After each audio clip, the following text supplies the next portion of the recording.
Si on considère l'homme comme une créature parmi d'autres, et non comme la créature unique qu'il est, on en viendra vite à le voir comme un simple mécanisme ayant besoin d'entretien et de réparation.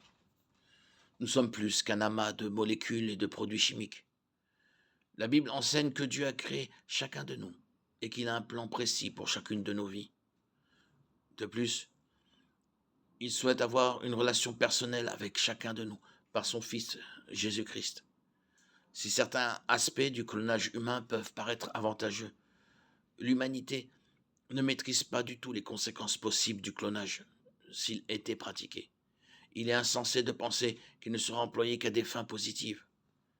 L'homme n'est tout simplement pas en position d'exercer la responsabilité requise pour le clonage humain.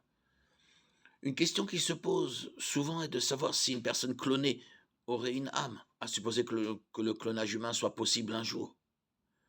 Genèse 2,7 dit: L'Éternel Dieu façonna l'homme avec la poussière de la terre, il insuffla un souffle de vie dans ses narines, et l'homme devint un être vivant.